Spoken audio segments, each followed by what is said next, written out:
Welcome to another episode of Living by the Mantras. I'm your host, Colleen Souza, here with my fabulous co-host, Brian Souza, and it's great to be here, Colleen. Thank you so much. So we are super glad to be here today. We are working on mantra number 6 from my book, Living by the Mantras, Common Sense Wisdom for an Extraordinary Life. And if you're able to watch this because you're seeing this on YouTube, you're looking at the book. If you're not, I am holding it up to my listening crowd right now. This book is full of mantras or sayings, statements, verses, quotes that helped guide our family as we raised our children, our business, as we have. They're principles and values. They are principles and values. What they really are is a bunch of values that we attached fun phrases so we wouldn't forget the importance of the value. And this one, plan B, is just a distraction. The value is the importance of focus, having focus in life. And in the last episode, we sort of defined focus a little bit and talked about some of our biggest distractors in our modern world. But today we're going to talk about the myth of multitasking. It is this a myth. Particular episode is the myth of multitasking. And the truth is, we are in a highly busy, distracted world. That's what we live in. It's a 24/7, never stops kind of thing. It's true. Would you agree? I agree, because these are leashes, right? And they're connected to us at all times. Well, and on top of that, What I just held up, by the way, in case you're not seeing this, is the cell phone. And a cell phone is a leash because it's connected to you at all times. And it's not just the cell phone anymore. Yeah. Everybody has their Apple Watch. Smartphone. No. They have their Apple Watch. That's true. They have some device at all times. Computers. Well, they could be in front of their computers. In our house, we have a smart house. We built this house, rebuilt this old house, and we put every form of ways to communicate. Like our lights go on and off by themselves, our gates and our doors open. Well, not by themselves, but with a little bit of command. But, we have the big A. I can't say it, she's right behind me. But we have that Amazon device, and it's constantly picking up what we're saying and doing things for us. And with all of that distraction in our life, it's hard sometimes to stay focused. Yeah. It absolutely is. And we think we can do a lot by doing a lot of little things, and that multitasking idea of, I can multitask. That's no problem. Let's define multitasking. In case you're hearing that term, you're like, I don't know, what do people mean when they say multitask? Multitasking is trying to do two things at one time, trying to do more than one thing at a time. And let's talk about two or more, really. Really, what they might be like. I'm going to have one right now because it's driving me crazy, and I don't know if it's messing up the sound. But I'm trying to podcast, and I need to tell Alexa, pause the music. Okay, there we go. I was multitasking. I had a podcast going on and music playing in the background. But the bottom line is we get so many things coming at us. Like we got to text somebody back while we're having a conversation. We have to get this file done while we're trying to talk to our kids, or we have 2 windows going on our computer. I can always tell when either Brian or one of my kids is trying to have my daughter's famous for it, having a FaceTime conversation with me while she is texting, because all of a sudden the pause goes on or whatever happens. She's absolutely not focused on me. The screen is frozen. Yeah. So it's this need to try to do more than one thing at a time. And it's not always very effective, is it? And we can think, not just in the moment too, sometimes it's bigger things, like we take on too many projects at one time. Maybe, for example, if I'm trying to get the coursework written that I'm writing to go with my book right now, and I'm trying to get my podcast done, and I'm trying to work in our real estate business, something's got to give. And on some days, I'm way less effective than a day when I say, today, all I'm working on is my curriculum. All I'm going to work on today is real estate. All I'm going to do today is clean the house, because then whatever job it is you're trying to get done actually gets done, and the next day you can put it. So multitasking doesn't always work. Our brains were wired for a thing called a cognitive shift. Mm-hmm. They need time to switch. And so when we ask them to move too fast, they don't work so well. Can we talk a little bit about what you said, hijacking? Did you mention that word? I didn't, but why don't we? Go ahead and talk a little bit about it. Multitasking hijacks us. It hijacks our time. Okay, what's a hijacking? Somebody comes along, we hijack a car. I mean, they're terrible things. Hijack a transportation device, hijack a building, but it's when you come and take it over. And that's what a hijacking is. And when we use the term that multitasking hijacks your time, it really takes your ability to really give good time to anything it blows it out of the water. It takes it away. Well, when you said that prior to the show, You know what it is? The term hijacking is in the chapter. it's in the chapter. That's what And it you is. probably, being such a good husband, I know he reviewed what I wrote. Not only does it hijack our time multitasking, but it also hijacks our attention, our focus. It also hijacks our productivity. It also hijacks the outcomes that we're trying to achieve in all those items that we're trying to accomplish. And most importantly, it hijacks our energy, because our energy is going into a bunch of different things rather than one thing at a time. And I think that's really critical for us to come back to. I'm going to come back to that energy thing, because a lot of things happen when our energy gets squandered. It is. It really, really Yeah, does. yeah. But you're right. We can't, there's a Toby Keith, country artist. She had a song, I'm not as good as I once was, but I'm good once as I ever was. Yeah. And it's that kind of that concept that if we can give everything one thing our attention, we can be very good at it. If we try to do everything, we're not very good at it. There was a study done by a bunch of Stanford professors. So we're talking the smart guys, okay? When we hear things like Harvard and Stanford, we know we're talking universities that have really smart dudes and gals in the positions of studying and teaching and all of that. So these Stanford professors, I think they were both in the business and the psychology department, did a number of different studies on students. And they were measuring productivity overall. And there were a number of studies. Some of them were productivity and academic achievement. Some of them were productivity and any number of things the students might have been engaging in. Tasks completed over time. Yeah, those kind of things. of different things. And they had the students divided into two distinct groups, ones who had media in front of them and the ones who didn't. And the most productive students weren't the ones that had at their fingertips the keys to all those tools to do things very fast. It was the ones who were less distracted.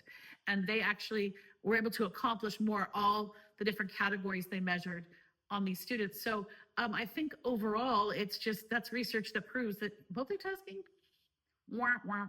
It really doesn't work, because it really, at the end of the day, you just do a lot of little things halfway.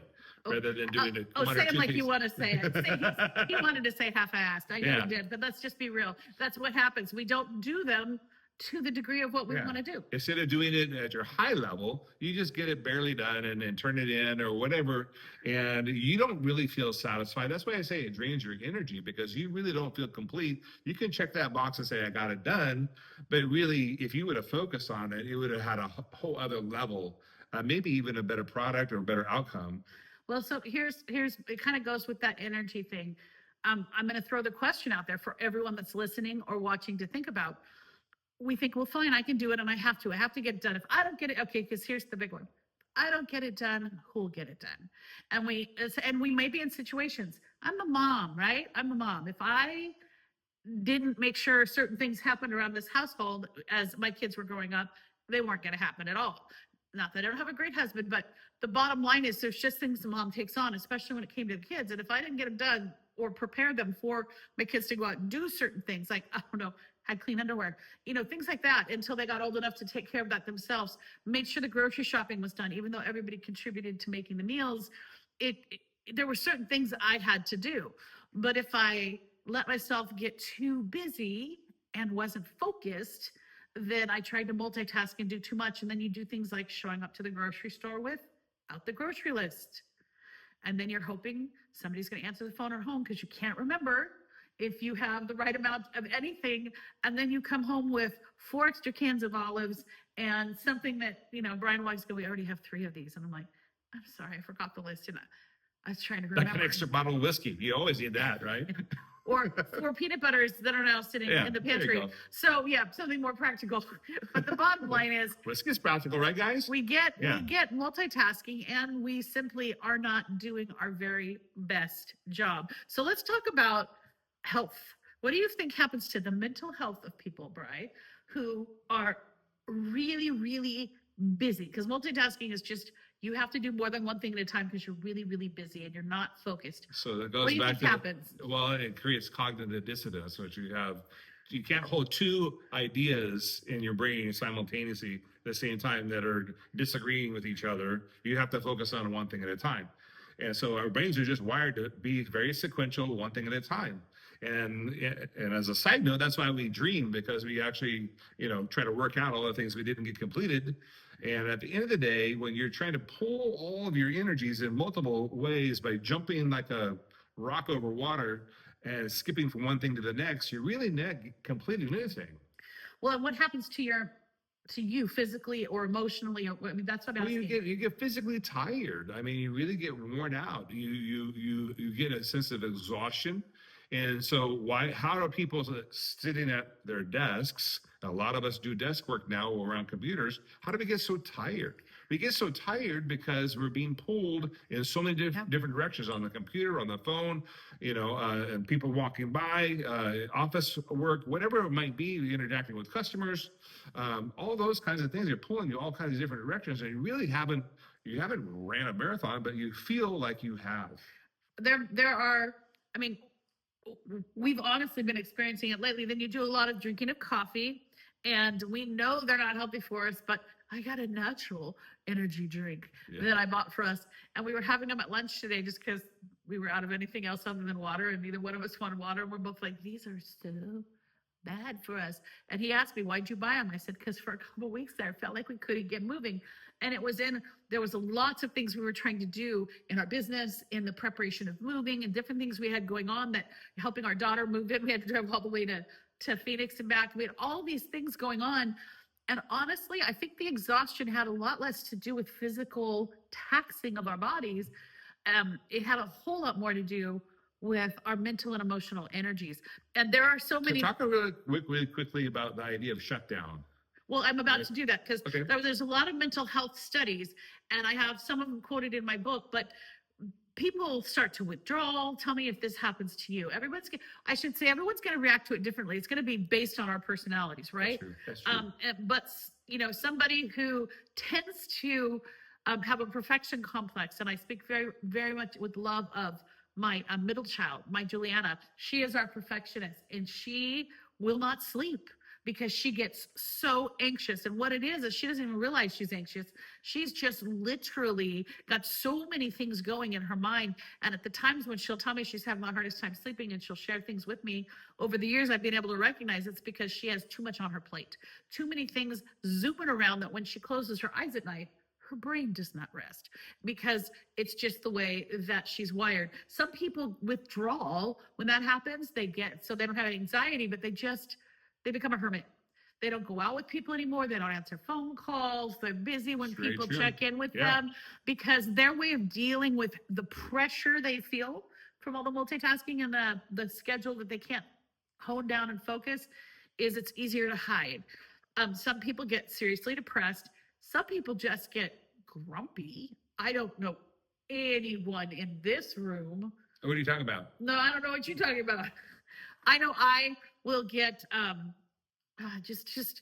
I snap real easy. He'll laugh about that, but and he gets a different kind of grumpy. I'm Irish, he's Italian, so the grumpies look different. But the bottom line is, I'm a slow boil, and she's like a teapot. Pink. Yeah.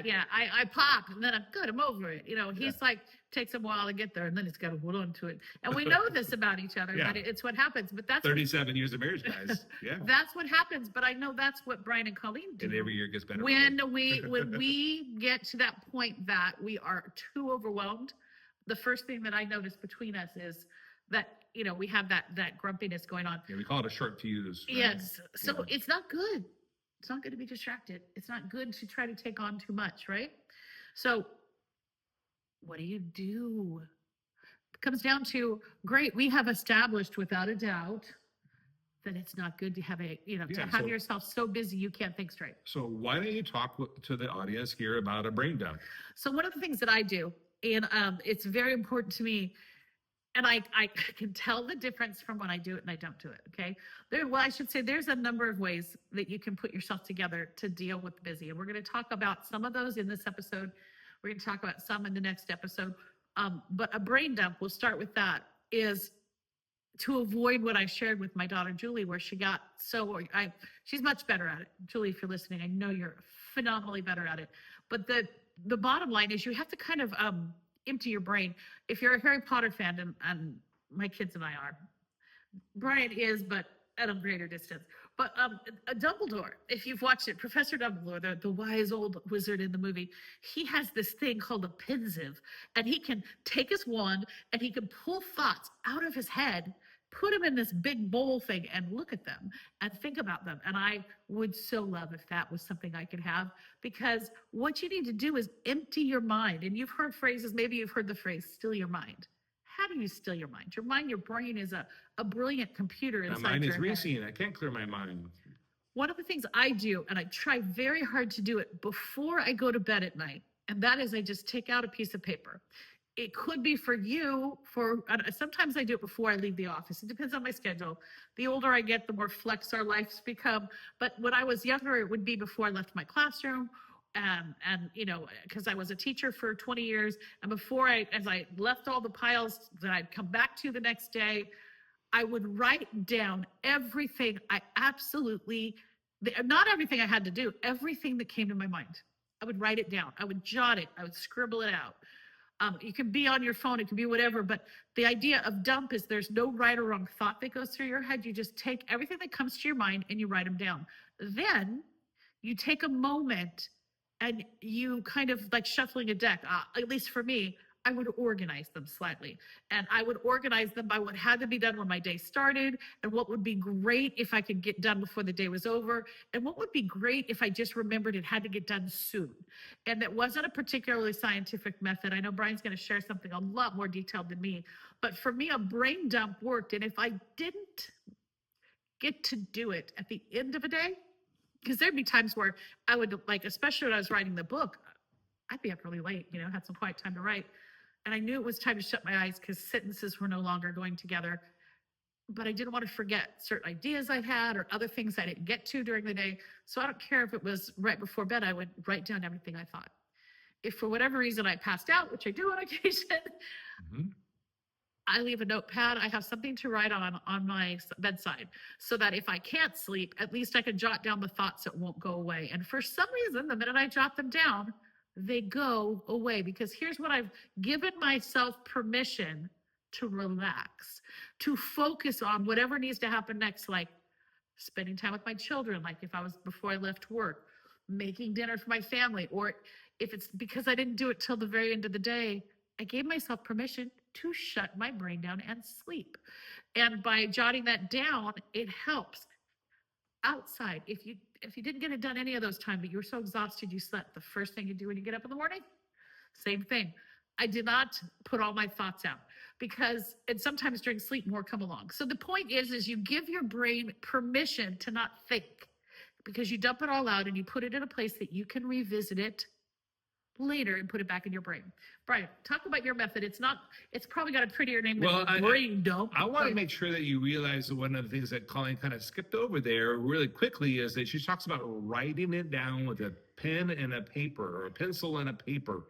That means device free. You're not doing it on a computer. Yeah. You're not doing it on your phone. Why is that important, my love? Yeah, because of the constant distractions. I mean, one of the things you can do.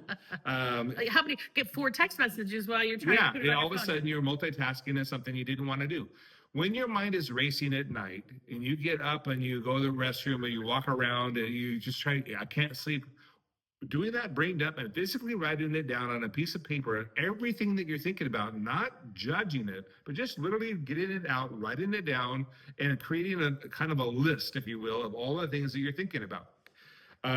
Before you go to bed, you'll find that you will be able to sleep better and not be as anxious. Yeah. And then starting your day, Colleen kind of just mentioned that before you start your day or your week or your month or your year, you can actually write down all the things that you're thinking about. And then once you have those things, at that point, you try to prioritize them and figure out, what do I do first, second, third, this month, this week, this year, all those kinds of things. And there's something that General Eisenhower created. Okay. And he was actually a president. Was he a president? Yes, he was. President Eisenhower? After World War II. Yeah. So he created what's called the Eisenhower Matrix. And an Eisenhower Matrix was talked about by Stephen Covey in the 7 Habits of Highly Effective People, but really was focused in on in 2020 when the world is shut down and how do we become productive? There's a book called Mastering Productivity that really goes into the Eisenhower matrix in detail. And I recommend that you take a look at that book. But in a nutshell, it's just identifying those tasks, the things that you wrote down that are urgent, things that need to get done. That would be for my little simple brain dump. Everything I have to get done this morning. Yeah. So something could be done this week, something could be done today, something that needs to be done this hour, something I need to do next after this phone call. That is urgent and it has to be done right away. So either it's going to be urgent or not urgent. You can kind of divide it into those two categories. And then the other aspect, is it important or not important? So is it something that you just that's urgent and important, or is it urgent and not really that important? Can you think of an example of that? Oh, I can absolutely think of an example of that. Like urgent and important. Brian and I have to leave for a real estate conference, and we're leaving tomorrow to fly out to this conference. And when we go, we're going to fly out before God gets up. Yeah, we come from one of those little California airports. But the bottom line is, it's urgent that I remind the kiddo that's coming by to take care of our dog for the next couple of days that we're gone, to remind him that he actually has to show up. Another thing is, our son, who is sweet to his grandma, came and got her and took her from the town we live in to where he lives over on the beach for a while. And I would love for him, as he brings grandma back, to stop by and play with our dog, because our dog loves him and it's more interactive time than the kiddo that's feeding him will. That was urgent, but not so important, because if my son doesn't come by, the urgency of our dog being cared for is already covered.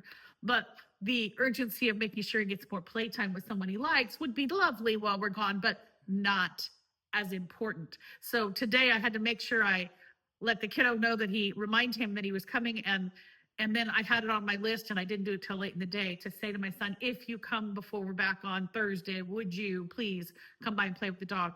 Not as important. Is that a good example? Yeah, it's a great example. If you want to see an example, just Google the Eisenhower matrix and you can see the 4 quadrants.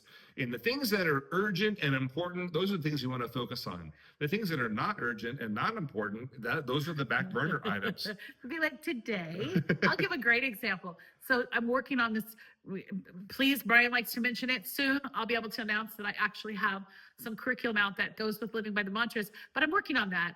And what I really needed to do, because I didn't have a lot of distractions today, was just to work on that. It's important. It was important, and there's a certain level of urgency. It's not top level urgent, but I do have deadlines that I've set for myself. But at the same time, that goes into setting boundaries for yes, yourself. well, we're going to talk about that next. But the thing that I found myself getting drawn into was the next phase of our life, when we're going to be doing some traveling. And I found myself on websites about traveling. Now, I want to let you know, is it somewhat important that I look at that? Yeah, it's somewhere in the whole matrix that he's talking about, that will shift from being less important and less urgent up to urgent, because I need to know what we're doing tomorrow. But that's months away, and it doesn't fit into the deadline for my curriculum. Should I have been focused on that for an hour and a half today? Probably not, but I did. So that's an example of when it's not that it was absolutely invaluable to look at that stuff, because it will pay off down the road, but it wasn't important that I did it today. Another really good example for guys would be like, hey, I got to get a haircut, right? So getting a haircut, it's important to get a haircut, and not necessarily urgent. For a woman, it's not only urgent, it is very important, and those are scheduled like months in advance. You know what? Right? You know what? You know, it's a really good example, don't you think? Urgent and important. Well, it becomes important to the hairdresser that is expecting to make money when I go in and get my hair done. So he likes to make a lot of fun of that. No. His is, oh, I got an hour, I'll go to Supercut. Mine is, it's been on the calendar for 6 weeks. There is no interrupting it. The point being is the things that you want to focus on that are urgent and important on your list of the brain dump that you did the night before and the morning. And if you do set goals for the year, which you recommend you do, because you have a higher probability. That's just a whole other mantra. Getting those goals accomplished, and then visit them monthly and quarterly and all that good stuff, but weekly and daily. So urgent and important with the Eisenhower matrix. That's what I like. His, and mine is the brain dump. But with that, whatever method you use and whatever you choose to call it, you might call it the brain decompressor, if you don't like the word dump. But the bottom line is you have to give your brain permission to rest. And the other piece of it is you have to be organized with your time. Yeah. And I'm going to talk about that before we move on to boundaries. And that is something we're going to look at a little more in depth. I have a great suggestion. If you are the gosh darn it, I suddenly forgot the personality matrix. There's 4 types of personalities. There's the person who is the driver, and you know what I'm talking about. Don't look at me. If you can't see him, he's looking at me like I'm speaking Greek. You know, when there's like a driver personality that's in charge, A-type Okay. personality. Yeah. You know what I'm talking about. You have the same master's in psychology I have. So what are your point? My point is, there are those personalities who are very innately organized, who are very innately leaders, and they put things very naturally into perspective and boxes. And it's important, don't get me wrong, for those people to organize their time, but it just happens so naturally that it's not work for them. There are other people, when I was a classroom teacher, we'd call them very kinesthetic, tactile learners who just had to touch and feel and create everything. Those types of people, artists, fall into this category, and I'm a very creative person, and I have all of my kids are creative, but I have a daughter in particular Mechanics, that's a engineers. designer. Yeah. Well, not so much engineers. They fall somewhere else, but artists in particular, we like to see everything. And there's a scattered sense of the way that we see the world. It's more spatial than it is linear and than it is Fashion organized. designer. Like I said, that I'm a fashion designer, yes. Yeah. And for those of us who live in that world, it's absolutely imperative that we organize our time. So not only do we need to dump and give our brain the choice to rest, we also need to come up with a way to take what we've dumped and put it into practical, useful chunks. And I'm going to talk very specifically in the next episode about time blocking. And I hope that for all those people out there that fall a little more toward the side of needing to see, it's a very visual way of organizing your time. But the bottom line is you have to come up with a way to create a daily organizational plan.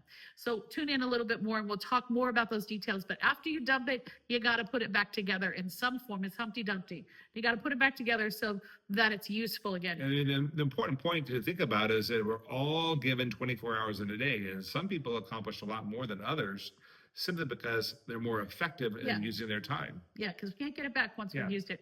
Yep. So the other piece of being able to not be so chaotic, and one of the last things I want to talk about today has to do with boundaries.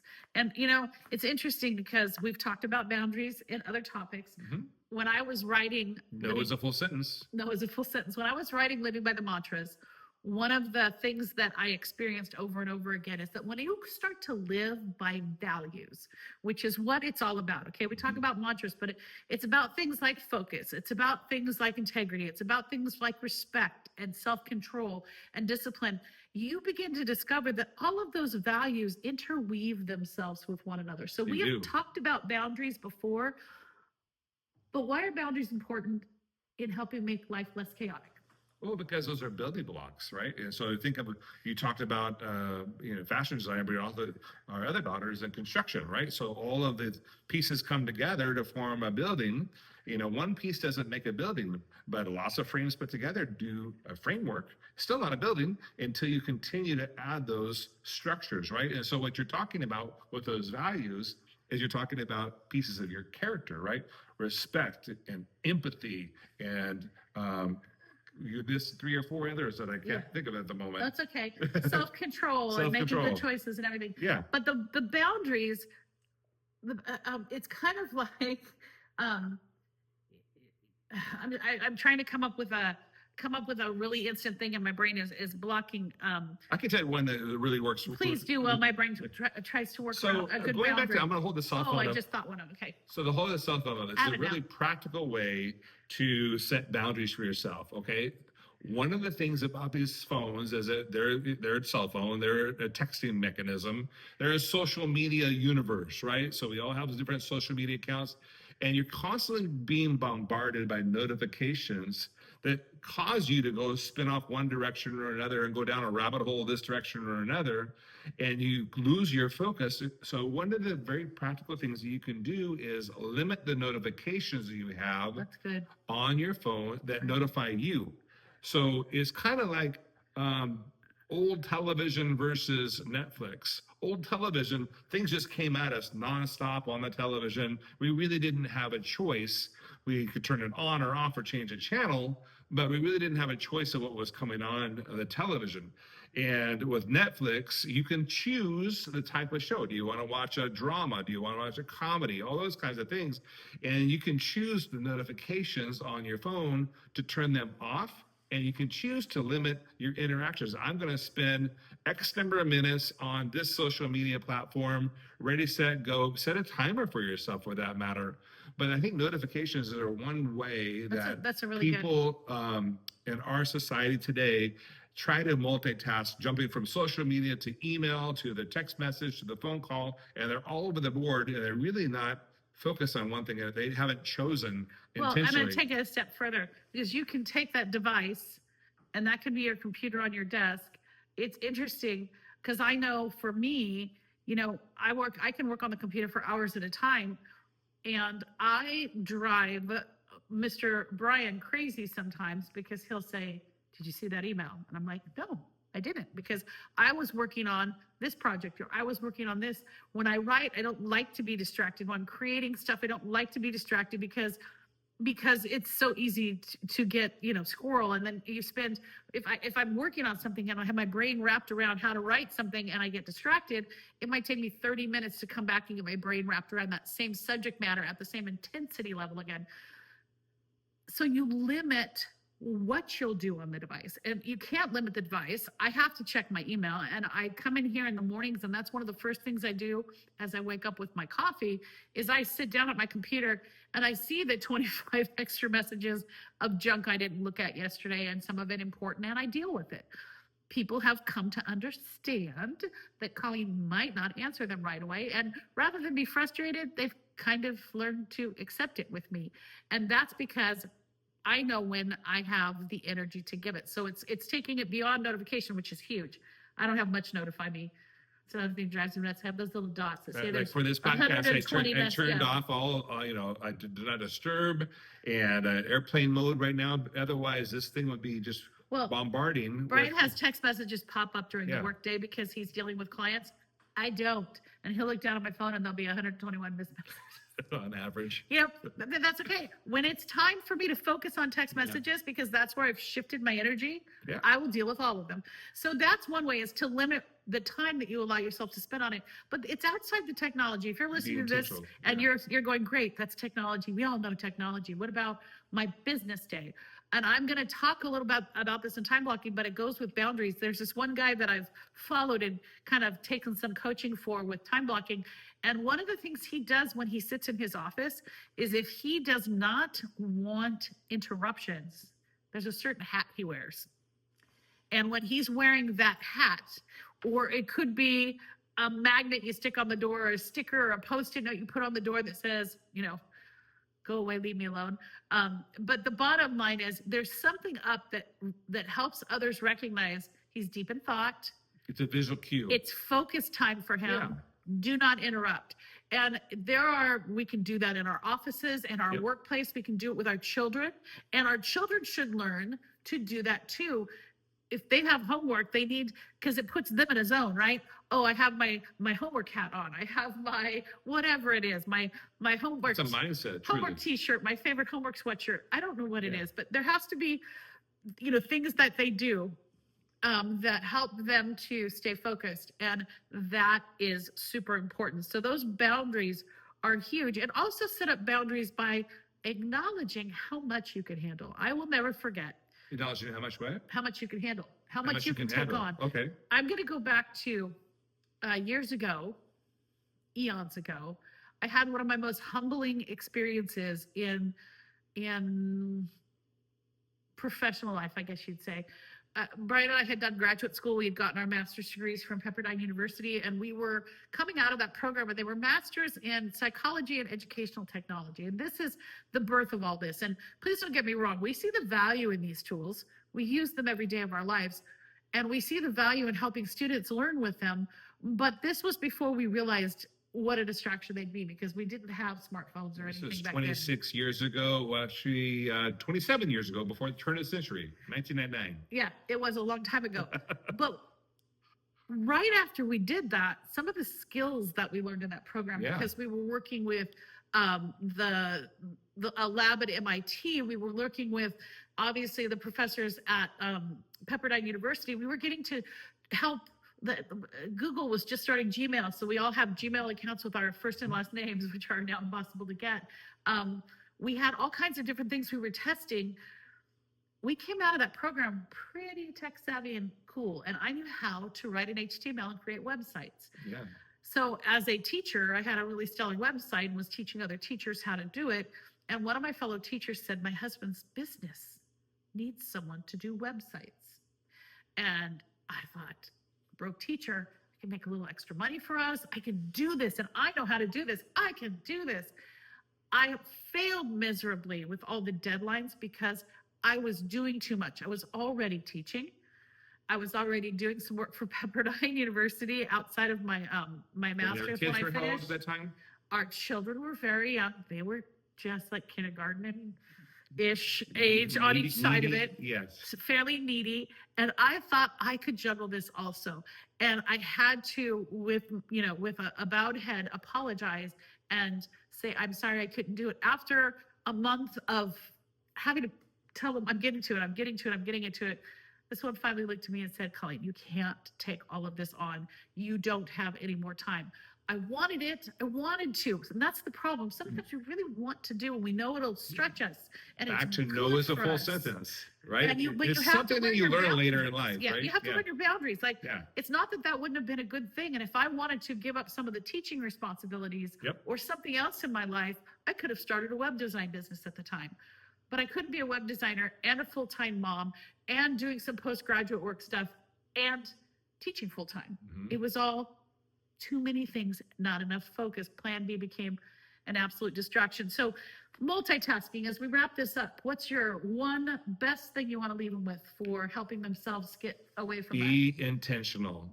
That's the number one thought, is that you choose rather than letting things be chosen for you. You choose your time, you choose your effort, you choose your energy. And if you live intentionally, you're going to have a much happier life. Yes. So plan B is just a distraction. Join us again next time when we talk a little bit more about the importance of focus, and we look at a structure called time blocking and how it can actually, by taking your time and telling it where to go, you actually get some of it back. So join us next time for that. If you like our channel, if you're enjoying listening to us, what can they do? You can definitely share with a friend that came to mind while you're listening to this, and you can make a comment below on some of the things that came to your mind. We'd love to hear your thoughts and your ideas, and maybe some things that we didn't point out that you do in your personal life that actually will help others. And the phrase, excuse me, let me cough that one out. Plan B is just a distraction, was one our family used and our business used to remind ourselves that we needed to focus. But maybe you have something else that makes you think focus. Make it your mantra. Share it with us. I'd love to hear it. And we'll see you next time. See you next time. Bye. Bye.